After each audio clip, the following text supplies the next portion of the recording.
کروڑوں احسان ہے. اللہ کا کروڑوں شکر گزار بن جاؤ، اس لیے کہ اس نے ہمیں اور آپ کو زندگی کے ساتھ ساتھ صحت مندی بھی عطا کی ہے کہ ہم جو چاہتے ہیں بول لیتے ہیں، ہم جو چاہتے ہیں دیکھ لیتے ہیں، ہم جو چاہتے ہیں کہہ لیتے ہیں، ہم جہاں چاہتے ہیں چلے جاتے ہیں. یہ رب قدیر کا اپنے بندوں پر کتنا بڑا احسان ہے.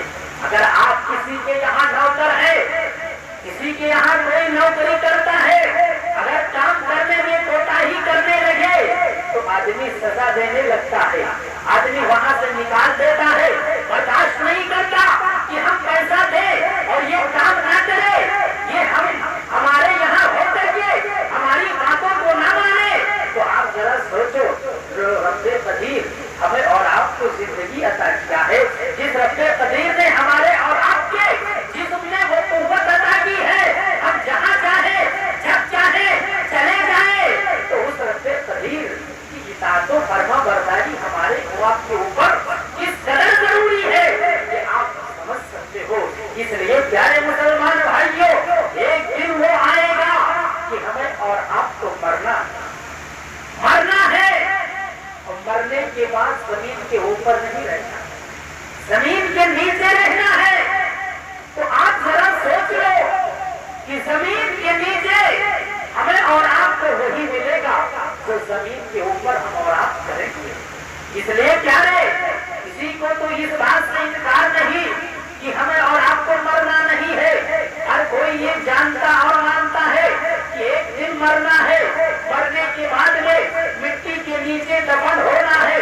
جب ہم اور آپ یہ جانتے ہیں، یہ مانتے ہیں، اس پر ایمان بھی ہے اور یہ بھی جانتے ہیں کہ اللہ کے حضور پیش بھی ہونا ہے، تو اے مسلمانوں، اے پیارے مسلمان بھائیوں، اس قدر ہم اور آپ غفلت کیوں برتتے ہیں، ہم اور آپ اپنے انجام سے غافل کیوں ہیں؟ رب قدیر کے لیے اپنے سروں کو سجدوں میں کیوں نہیں رکھتے؟ ہمارے پیارے مسلمان بھائی کچھ ایسے ہیں جو نماز ضرور پڑھتے ہیں، نماز کا وہ اہتمام کرتے ہیں، نماز کی پابندی کرتے ہیں. اے پیارے، جو نماز پڑھتے ہیں وہ کوشش یہ کریں کہ نماز میں جب جائے تو صرف ان کا دل اللہ کی طرف ہو، اور جو نماز نہیں پڑھتے ہیں وہ نماز پڑھنے کا ارادہ کرتے ہیں. اس لیے یہ جو زندگی ملی ہے یہ نماز کے لیے ملی ہے، اللہ کی عبادت کے لیے ملی ہے. اللہ نے زمین بنائی انسان کے لیے، آسمان بنایا انسان کے لیے، چاند و سورج بنائے انسان کے لیے، رات کو بنایا کہ انسان آرام کرے، دن کو بنایا کہ وہ کام کاج اپنا معاش کا بندوبست کرے.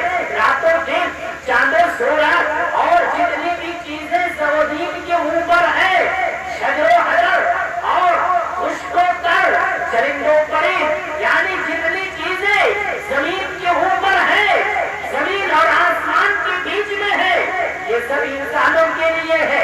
تو انسان کس کے لیے ہے؟ اللہ نے وہ بھی بیان فرما دیا کہ میں نے انسان اور جنات کو اپنی عبادت کے لیے پیدا کیا ہے. اے پیارے مسلمان بھائیوں، اللہ نے ہماری اور آپ کی تخلیق اپنی عبادت کے لیے کیا ہے. اگر ہم اور آپ عبادت نہیں کرتے ہیں، اس کی بندگی نہیں کرتے ہیں، تو پھر ہماری اور آپ کی گرفت ہوگی، پکڑ ہوگی. اور اے پیارے، ہمیشہ سچ بولنا چاہیے، حق بولنا چاہیے اور سچائی اختیار کرنا چاہیے. اس لیے کہ جو سچ بولتا ہے وہ سیدھی راہ کی طرف جاتا ہے، اور سیدھی راہ، سچائی، حقانیت یہ جنت کی طرف لے کر کے جاتا ہے. جو جنت میں جانا چاہتے ہیں وہ سچ ضرور بولے، حق ضرور بولے. اور اگر کوئی جھوٹ بولتا ہے تو جھوٹ یہ فسق و فجور کی طرف لے جاتا ہے، اور یہ فسق و فجور یہ جہنم کی طرف لے کر کے جاتی ہے. اس لیے پیارے مسلمان بھائیوں، یہ بھی یاد رکھو کہ اپنی زندگی میں ہمیشہ سچ بولو. اس لیے کہ سچ بولنا سچے لوگوں کی پہچان ہوا کرتی ہے.